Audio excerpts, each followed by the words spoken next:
My name is Danielle Harper, and the day my parents asked me to co-sign an $85,000 loan, I didn't think twice. Not because I didn't understand what it meant, but because I trusted them. They said it was simple. Just a formality. They said it was safe. We'll handle everything. And most importantly, it's for the family. So I said yes, signed where they told me, didn't ask too many questions, because in my mind, helping them wasn't a risk. It was expected. But a few months later, I got a call that changed everything. Your payment is overdue.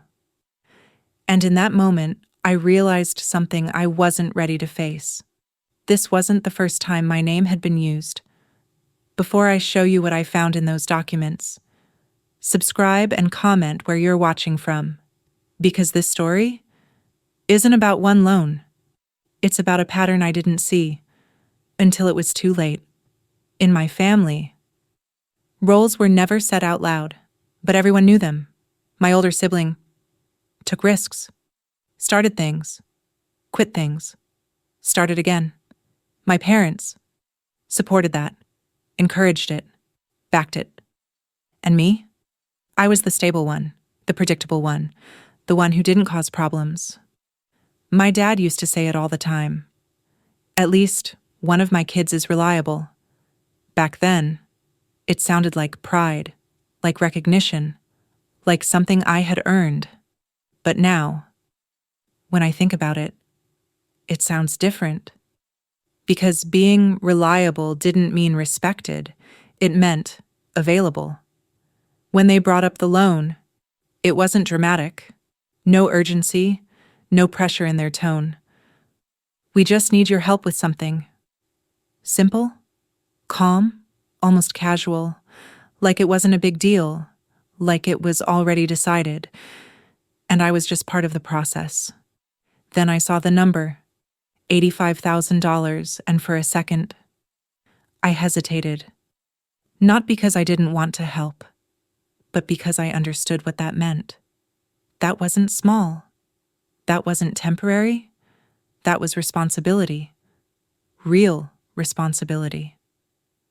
My dad didn't let the silence sit long. You won't have to worry about anything. He said it confidently, like he had already solved it. Then my mom added, it's for all of us. That phrase made it feel shared, safe, like the risk wasn't mine alone. Looking back, I didn't say yes because I understood the situation. I said yes because I trusted them. Because in my mind, family doesn't put you in positions that hurt you. Family doesn't hide things. Family doesn't make decisions at your expense. At least, that's what I believed. I signed the documents, page after page, initialed where they pointed. Didn't read everything carefully. Not because I couldn't, but because I didn't think I needed to. That was my mistake. Not trusting blindly, but assuming trust was mutual. After that, life went back to normal. No updates, no discussions, no problems, which, at the time, felt like confirmation, like everything was being handled, like what they promised was true. Then one morning, my phone rang. Unknown number. I almost ignored it. But something made me answer. And the voice on the other side said, your payment is overdue. I froze, because that sentence didn't belong to me. What payment? I asked it slowly, carefully, because I already knew something was wrong, and when they explained that no payments had been made, not even the first one, everything inside me shifted, because now, this wasn't help anymore. This was something else. If you think this was just a missed payment, you're wrong. Because what I found next proved they never planned to tell me the truth. After that call, I didn't panic. I didn't call my parents right away. Instead, I opened the loan documents again, the same ones I signed months ago. But this time, I didn't skim. I read every line, slowly, carefully, because now I wasn't looking to confirm anything. I was looking to understand what I missed. And within minutes, I found it.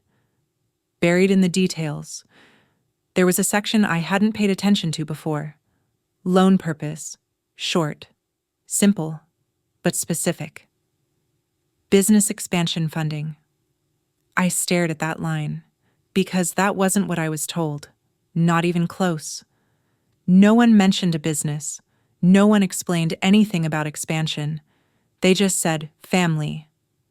I kept reading, scrolled further down, and then I saw the name.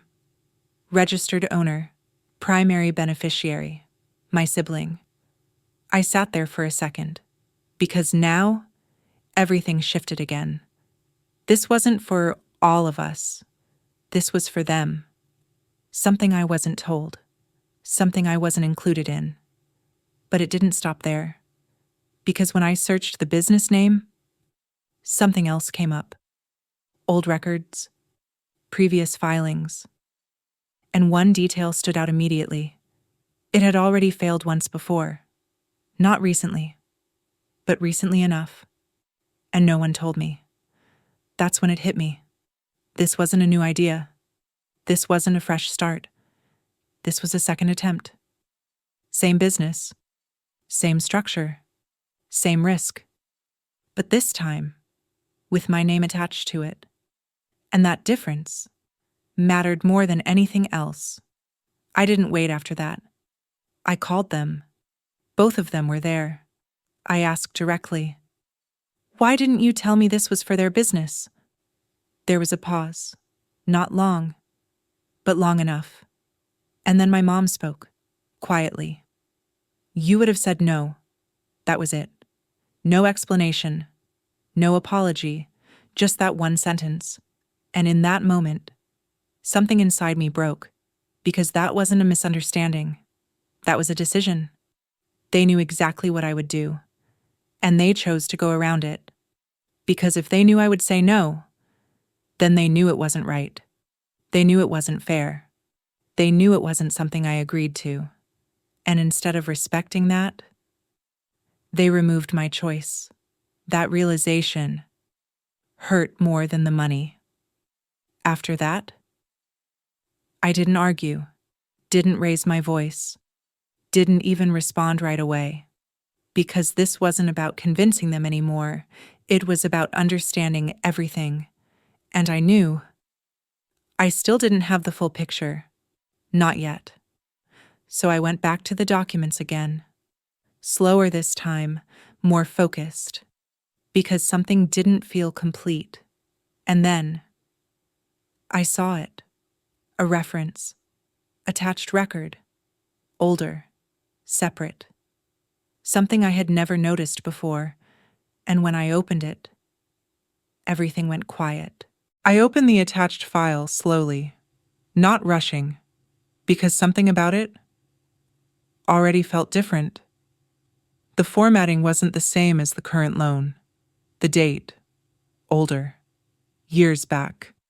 And as I scrolled through it, my chest tightened, because the name on it was mine. Not similar, not partial, exactly mine. I stared at the document, trying to recall something, anything. A meeting, a conversation, a signature, but there was nothing. No memory of this. No moment where I agreed to it.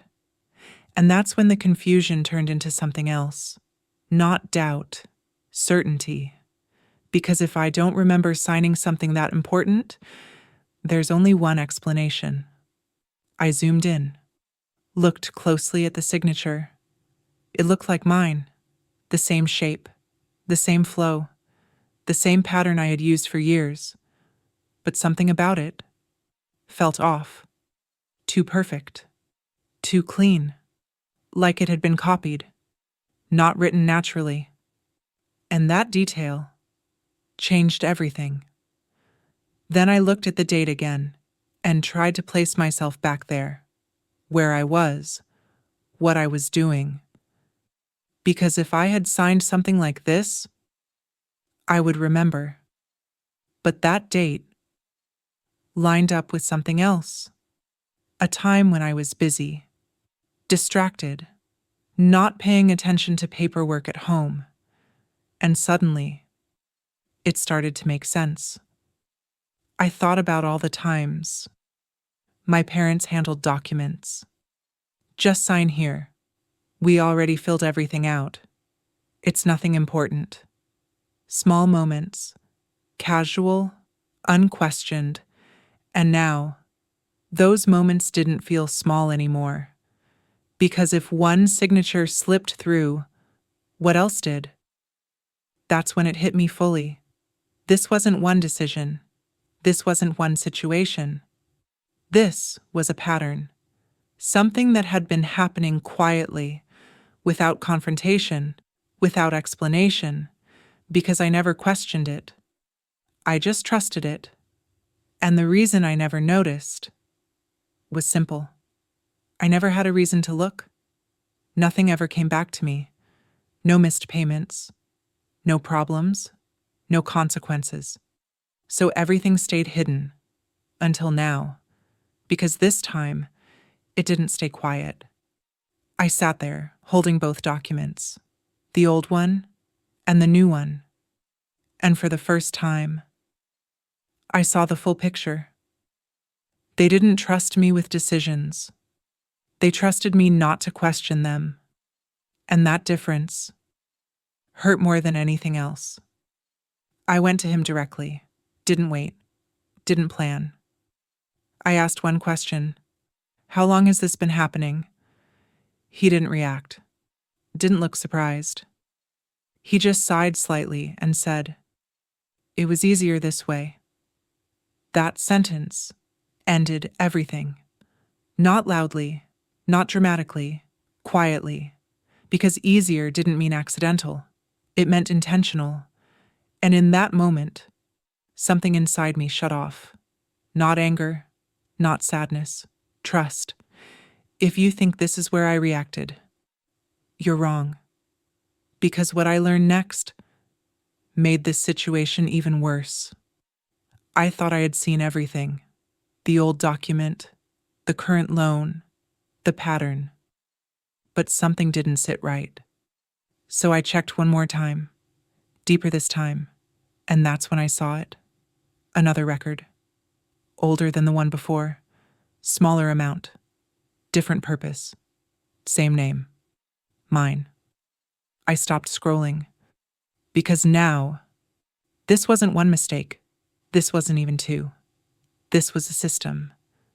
And for the first time, I understood something clearly. They didn't start with $85,000. They built up to it. After that conversation, I didn't argue, didn't try to get answers from them anymore, because I already knew. They weren't going to tell me everything.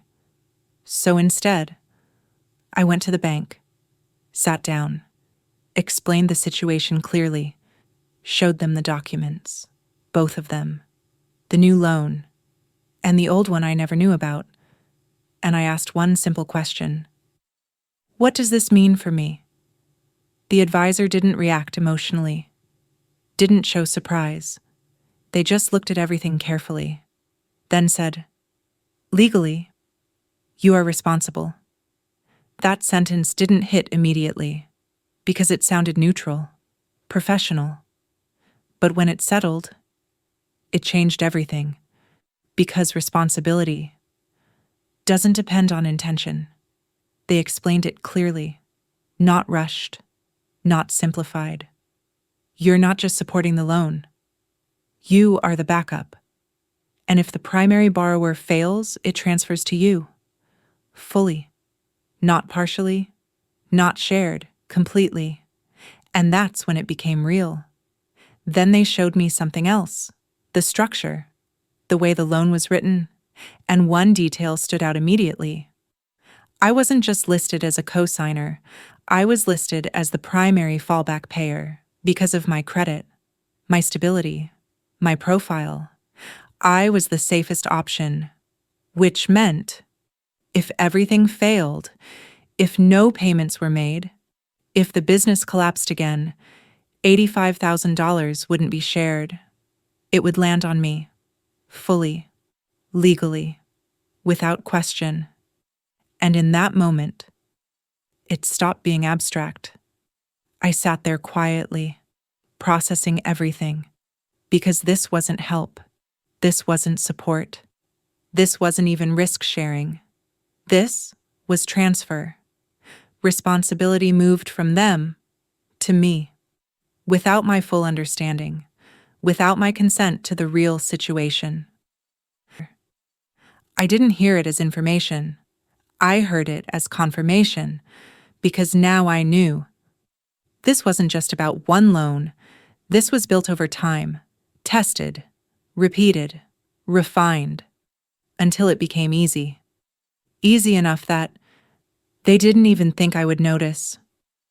I left the bank slowly, not rushed, not overwhelmed, just quiet. Because now, everything connected, the past, the signatures, the control over documents, the lack of explanation, all of it formed a pattern. And once you see a pattern, you can't unsee it. A few days later, I checked my credit report, not out of curiosity, out of necessity. And that's when I saw it. Missed payments, flags, a drop I couldn't ignore, not dramatic, but permanent. Because this time, their decision didn't stay with them. It followed me. That night, I sat alone, not crying, not angry, just still. Because this wasn't just financial, it was personal. They didn't just use my name. They built decisions on it, assumed it, relied on it, without asking. And in that moment, something changed. Not suddenly, not dramatically, quietly. Because for the first time, I stopped thinking like the reliable one and started thinking like someone who needed to protect herself. If you think I confronted them emotionally, you're wrong. Because what I did next changed everything without a single argument.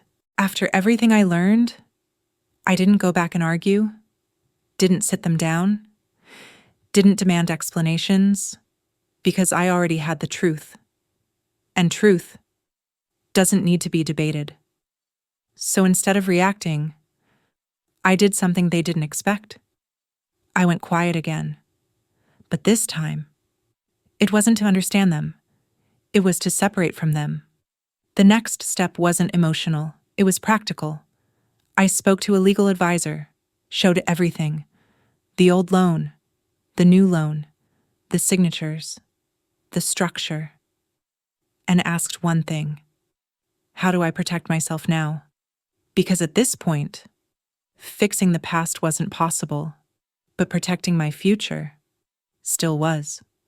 I started making changes immediately, securing my financial identity, locking access where I could, separating accounts, removing shared permissions, anything that connected me without my control. I cut off, quietly, completely, because control doesn't come from confrontation, it comes from action. And for the first time, when something came up, I didn't say yes. Not automatically, not out of habit, not out of expectation. I paused, and that pause was new, because before, I never gave myself that space. I just agreed. And now, I didn't. It didn't take long. The payments were still not being made. The business wasn't improving. Nothing changed on their side. And eventually, the situation caught up to them. Missed deadlines, penalties, pressure. And suddenly, it wasn't manageable anymore. Then my phone rang. My parents. Both of them. And this time, their tone was different. Not calm, not controlled, panicked. We need to fix this together. That word, together, came back again. But this time, it didn't feel the same. I listened, didn't interrupt, didn't react emotionally. And when they finished, I said one sentence. Slow. Clear. No. You made this decision together. Silence. Because for the first time, I wasn't stepping in to fix it. There was no argument, no shouting, no dramatic reaction. Because they weren't expecting resistance. They were expecting compliance. The version of me that always said yes. That always made things easier. Didn't exist anymore.